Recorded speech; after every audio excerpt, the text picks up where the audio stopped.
California மாகாணத்தில் இருக்கக்கூடிய loss ஏஞ்சலிஸ்ங்கிற இடத்துல ரொம்ப பிரபலமான இடம். ஏன்னா அங்கே தான் ஹாலிவுட்லாம் இருக்குது. பெரிய பெரிய ஆக்ட்ரஸ்லாம் அங்கே தான் இருக்காங்க. மிகவும் பிரபலமான இடம் அது. அங்கே இப்போ அது ஒரு மோசமான இடமா மாறிக்கிட்டு வருது அப்படிங்கிறது தான் முக்கியமான தகவல். என்ன ஆகிட்டு இருக்கு அப்படின்னு பார்த்தீங்கன்னா, இல்லீகல் இமிக்ரண்ட்ஸ் அப்படிங்கிறவங்க மிகப்பெரிய போராட்டத்தை கையில் எடுத்திருக்காங்க. எதனால? ட்ரம்ப் அமெரிக்க அதிபர் எல்லா இல்லீகல் இமிக்ரண்ட்ஸையும் வெளிநாட்டு அவங்கவுங்க நாட்டுக்கு திருப்பி அனுப்புறத ரொம்ப முனைப்பாக இருக்கார். இதில் ஐசிஇ அப்படின்னு சொல்லக்கூடிய ஒரு முன்னெடுப்பை செஞ்சுருக்காங்க. இமிக்ரேஷன் அண்ட் கஸ்டம்ஸ் என்ஃபோர்ஸ்மெண்ட் அப்படிங்கிறதா அந்த ஐசிஇ அப்படிங்கிறது. இந்த முன்னெடுப்புனால பல இல்லீகல் இமிக்ரண்ட்ஸ் அவங்கவுங்க நாட்டுக்கு திரும்பி போகணும்.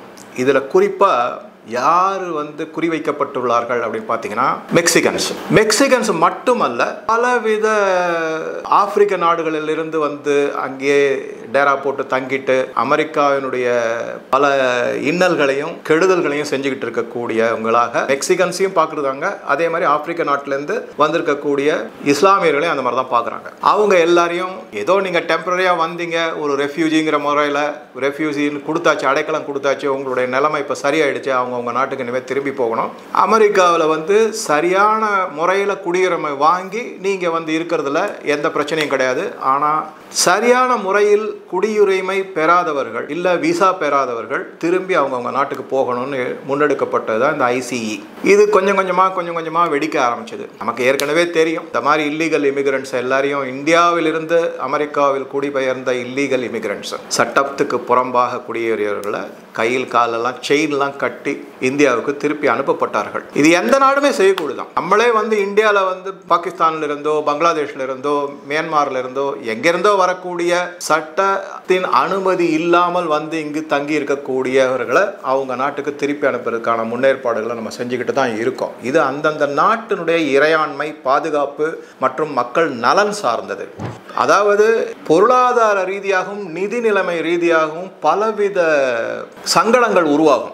அதை இங்கே இருக்கிறவங்களுக்கு செய்ய வேண்டியதை அவங்களுக்கும் சேர்த்து பகிர வேண்டியதாக இருக்கும். இது நமக்கு தேவையில்லாத தலைவலி. இது மாதிரி ஒவ்வொரு நாட்டுக்கும் அந்த தலைவலி இருந்துகிட்டு தான் இருக்கு. இப்போ என்ன ஆயிடுச்சு அப்படின்னா, சமீபத்தில் இதில் மிகப்பெரிய அளவில் முன்னெடுக்கப்பட்டுள்ளது. இதன் பின்புலத்தில் யார் இருக்காங்க, என்ன இருக்காங்க, எப்படி இது வந்துச்சு அப்படிங்கிறத பற்றிலாம் கொஞ்சம் கொஞ்சமாக இந்த வீடியோவில் உங்கள் கூட ஷேர் பண்ணுறேன். முதல்ல என்ன ஆயிடுச்சுன்னா, லாஸ் ஏஞ்சலிஸ் அப்படின்னு சொல்லக்கூடிய இடத்துல ஒரு சாதாரண லெவலில் தான் போராட்டங்கள் வெடிச்சுது. அப்போ அறிவிக்கும் போது அவங்க என்ன சொன்னாங்கன்னா, நாங்கள் அமைதியான போராட்டம், எங்களை வெளியே தள்ளக்கூடாது, எங்கள் நாட்டுக்கு திருப்பி அனுப்பக்கூடாதுன்னு மெக்சிகோ நாட்டை சார்ந்தவர்களும் மற்றும் பலரும் அதில். இது தவிர இந்த ஆப்பிரிக்க நாடுலேருந்து குடியேறிய இஸ்லாமியர்கள் மிகப்பெரிய போராட்டம் நடத்துனாங்க. போராட்டம்னா அவங்க ஊர்வலம். அந்த ஊர்வலத்தில் நீங்கள் பார்த்தீங்கன்னா 5000-10,000 பேர் இருக்காங்க. அந்த மாதிரி ஊர்வலம் இங்கே இந்த அவங்களுடைய இஸ்லாமிய சட்டங்கள் கொண்டு வரணும், அந்த மாதிரி பல வேண்டுகோள்கள் கோரிக்கைகள் எல்லாம் வச்சிருந்தாங்க.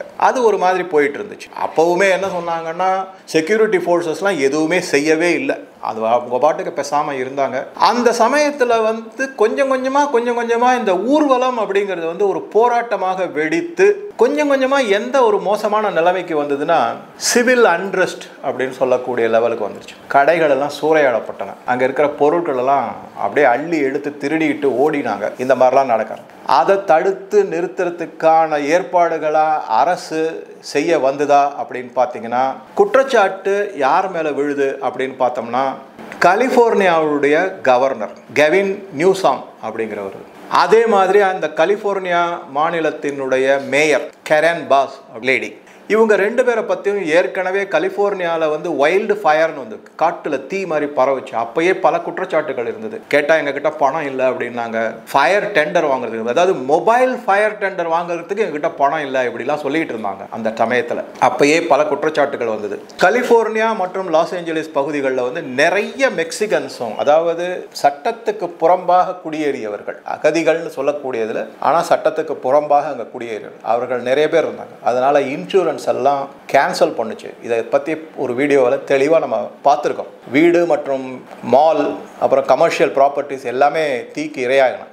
ஆனால் என்ன பண்ணிட்டாங்க அப்படின்னா, அரசு செலுத்தக்கூடிய மக்கள் செலுத்தக்கூடிய வரியிலிருந்து அவங்களுக்கு புது வீடு கட்டி கொடுத்தாங்க. இந்த மாதிரி பல முன்னெடுப்புகளை செஞ்சுட்டே தான் இருந்திருக்காங்க இந்த குறிப்பாக மெக்சிகன்ஸ். இந்த மெக்சிகன்ஸை பற்றி சில ஒப்பீனியன்கள்லாம் வந்திருக்கு. என்ன மாதிரி கருத்துக்கள்லாம் உளவிக்கிட்டு இருக்கு அப்படின்னு பார்த்தீங்கன்னா, அவங்க சாதாரணமாக வந்து பார்டரை மெக்சிகோவுக்கும் அமெரிக்காவுக்கும் இருக்கிற பார்டரை தாண்டி வந்துருவாங்க. ஒரு சில இடத்துல போய் குடியிருப்பாங்க. கொஞ்சம் கொஞ்சமாக அந்த இடத்துல அவங்களுடைய நம்பர் கேம் சொல்லக்கூடிய மெக்சிகன் அதிக அளவில் வந்து குடியேறிடுவாங்க. அப்போ லோக்கலாக இருக்கக்கூடிய அமெரிக்கன்ஸை வந்து நேட்டிவ் அமெரிக்கன்ஸ்னு சொல்லக்கூடியவங்களை மிகப்பெரிய துன்பத்துக்கு உட்படுத்தி அவங்கள வந்து தரக்குறைவாக பேசுறது, கை கலப்பில் இறங்குறது, இந்த மாதிரிலாம் செஞ்சு கொஞ்சம் கொஞ்சமாக அங்கே இருக்கிற நேட்டிவ் அமெரிக்கன்ஸை வெளியில் தரத்தி விட்டுருவாங்க. வேற இடத்துக்கு அவங்கள குடி போகிற மாதிரி செஞ்சுருவாங்க. அந்த இடம் ஃபுல்லும் அப்போ மெக்சிகனுடைய அந்த மக்களுடைய ஆதிக்கத்தில் அந்த இடம் வந்துடும். இப்படித்தான் அவங்க பல இடங்களை கைப்பற்றி வச்சிருக்காங்க. ஏன் சார் இதுக்கு முடிவே கிடையாதா அப்படின்னு கேட்டிங்கன்னா, எப்படி வெஸ்ட் பெங்காலில் வந்து பங்களாதேஷிலிருந்து வரக்கூடிய இஸ்லாமியர்களோ இல்லை ரோஹிங்கியாஸுகளையோ ஒரு ஓட்டு பேங்க்குக்காக, ஓட்டு வங்கிக்காக மம்தா பானர்ஜி எப்படி ஆதரித்து அவங்கள வளர்த்துக்கிட்டே வராங்களோ, அவங்களுக்கு எதிர்த்து எந்த நடவடிக்கையுமே சட்டபூர்வமான எந்த நடவடிக்கையும் எடுக்காமல் இருக்காங்களோ, அதே மாதிரி தான் அமெரிக்காவிலையும் டெமோக்ராட்டிக் பார்ட்டி ட்ரம்ப் இருக்கிறது ரிப்பப்ளிகன் பார்ட்டி நமக்கு தெரிஞ்சுது. முன்னாடி Joe Biden, bill Clinton, Obama இவங்கெல்லாம் இருந்ததெல்லாம் டெமோக்ராட்டிக் பார்ட்டி. அந்த பார்ட்டியை சேர்ந்தவங்க, அந்த அரசியல் கட்சியை சேர்ந்தவங்க இவங்களை இந்த மாதிரி வரவழைத்து ஒரு மிகப்பெரிய ஓட்டு வங்கியாக மாற்றி விட்டார்கள்ன்றது தான் மிகப்பெரிய குற்றச்சாட்டு. இதில் வந்து இது மறுக்க முடியாத உண்மை அப்படிங்கிறதான் நமக்கு நல்லாவே தெரிய வருது. இப்போ ட்ரம்ப் வந்து எப்படி இந்தியாவில் நீங்கள் அப்படியே கம்பேர் பண்ணி பார்க்கலாம். எந்த மாதிரி, அதாவது ஒரு நாட்டினுடைய பொருளாதாரம், கலாச்சாரம் எல்லாத்தையுமே, படிப்பு, இது எல்லாத்தையுமே சீரழிக்கணும் அப்படின்னா வெளியிலிருந்து யாரையாவது கொண்டு வந்து அந்த இடத்துல குடியமர்த்தி அவங்கள உள்நாட்டில் இருக்கிறவங்க மேலே ஒரு மாதிரி ஒரு சின்ன போராட்டம் மாதிரி இருந்து கலகத்தை உண்டு பண்ணுறது, இந்த மாதிரிலாம் செஞ்சு அதை அழிக்கிறது தான் இது ஒரு உத்தி. இது வந்து காலாகாலமாக நடந்து வரக்கூடிய உத்தி தான். ஏன்னா நம்மளும் பார்த்துருக்கோம், முகலாயர்கள் நம்மளை ஆண்டபோது நம்ம கலாச்சாரம் எப்படி அழிஞ்சது, நம்மளுடைய நாகரிகம் எப்படி அழிஞ்சது, நம்மளுடைய மொழிகள் எப்படி அழிக்கப்பட்டன அப்படிங்கிறது தெரியும். அதுக்கு தொடர்ந்து வந்து ஆங்கிலேயர்களும் எந்தெந்த மாதிரி முன்னெடுப்புகள்லாம் செஞ்சுருக்காங்க, எந்த மாதிரி அழிச்சிருக்காங்கன்றது தெரியும். இப்போ நம்ம மீண்டும் குறிப்பாக அமெரிக்காவுக்கு வந்துட்டோம்னா, மெக்சிகோவில் இந்த மாதிரி தான் நடந்துக்கிட்டு இருக்கு. ஓகேங்களா?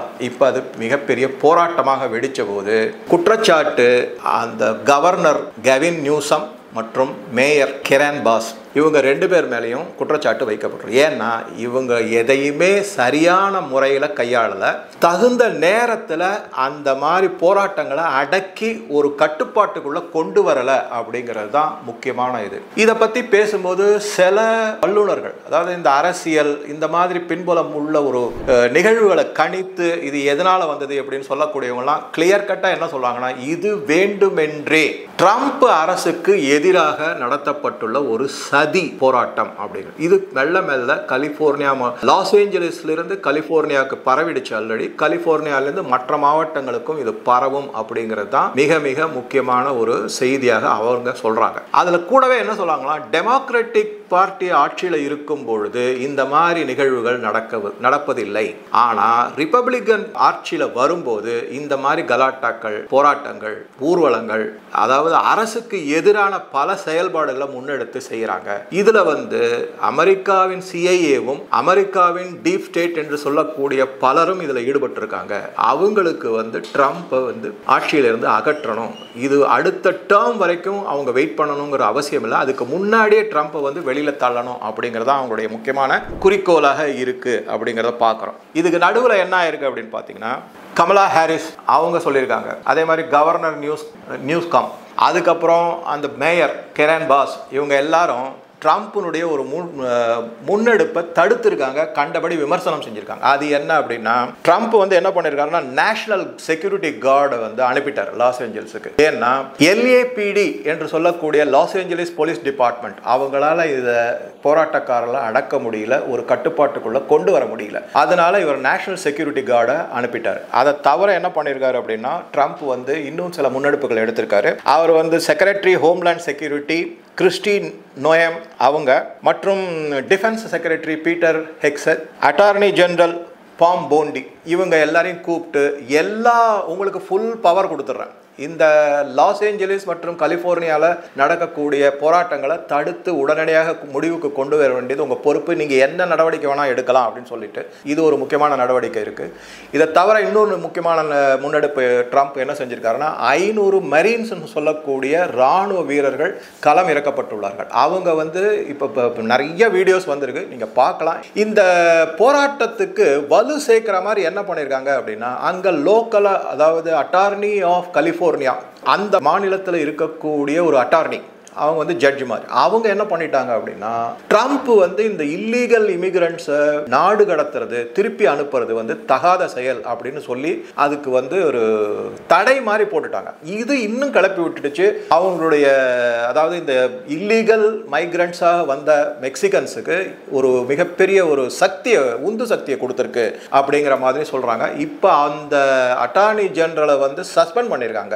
அவங்க எவ்வளவோ முட்டி மோதி பார்க்குறாங்க, அவங்களும் ஒரு லேடி தான், அவங்க எவ்வளவோ ட்ரை பண்ணி பார்க்குறாங்க, ஆனால் முடியல. ஓகே, அது ஒரு பக்கம் இருக்குது. இந்த மாதிரி இருக்கும்போது என்ன ஆயிடுச்சு அப்படின்னா இதுக்கு பின்னாடி யார் யாரெல்லாம் இருக்காங்கன்னா, முன்னாடி நான் சொன்ன மாதிரி ஒன்று வந்து டெமோக்ராட்டிக் பார்ட்டியினுடைய கண்டிப்பாக அதனுடைய பங்கெடுப்பு இருக்குன்னு பலரும் சொல்கிறாங்க. அதை தவிர டீப் ஸ்டேட் ஆஃப் அமெரிக்கா, இது எப்போவுமே இருக்கிறது தான். அதுக்கப்புறம் சிஐஏ இருக்காங்க அப்படின்னு சொல்கிறாங்க. அதுக்கு அடுத்தது யாருன்னு பார்த்தீங்கன்னா சைனாவும் இதில் விளையாடலாம் அப்படின்றாங்க. ஏன்னா ட்ரம்ப் மேலே சைனாவுக்கு ஏகப்பட்ட கோவம், இந்த டேரிஃப் வார் இன்னும் நடந்துக்கிட்டு தான் இருக்குது அப்படிங்கிறது. அதில் எந்த விதமான தெளிவும் வரல, முடிவும் வரல. ஸோ அதனால் சைனாவின் கை கூட இதில் இருக்கலாம் அப்படிங்கிற மாதிரி சொல்லிட்டு இருக்காங்க. இதுக்கு நடுவில் மெக்சிகன் நாட்டினுடைய அதிபர் கிளாடியா ஷென்பாம் அவங்க என்ன பண்ணிட்டாங்கன்னா, நான் வந்து இதை பற்றிலாம் கவலைப்படலப்பா, என் நாட்டு மக்கள் அங்கே என்ன வேணால் பண்ணிட்டு போகிறாங்க, அவங்க மெக்சிகோ நாட்டுக்கு அனுப்பக்கூடிய டாலருக்கு நான் வரி போட மாட்டேன், ஏன்னா ஃபெலோ மெக்சிகன் அப்படிங்கிற ஹோதாவில் நான் அவங்கள சப்போர்ட் பண்ணுறேன் அப்படிங்கிற மாதிரி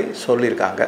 இந்த மெக்சிகன்ஸ் வந்து இந்த மாதிரி மிகப்பெரிய அளவில் ட்ரக்கு ஆஃப்டர் ட்ரக்கு, பல ட்ரக்குகளில் வந்து இறங்கியிருக்காங்க. அந்த ட்ரக்குகளெல்லாம் நீங்கள் பார்த்தீங்கன்னா மெக்சிகன் கொடி இருந்திருக்கு. மற்ற இந்த மாதிரி சட்டத்துக்கு புறம்பாக குடியேறும் நாட்டினுடைய கொடிகள் அங்கே பறக்க விடப்பட்டுள்ளன. இதில் முக்கியமாக கவனிக்க வேண்டியது என்ன அப்படின்னு நீங்க பாத்தீங்கன்னாக்க, பாகிஸ்தானுடைய கொடி இருந்திருக்காங்க.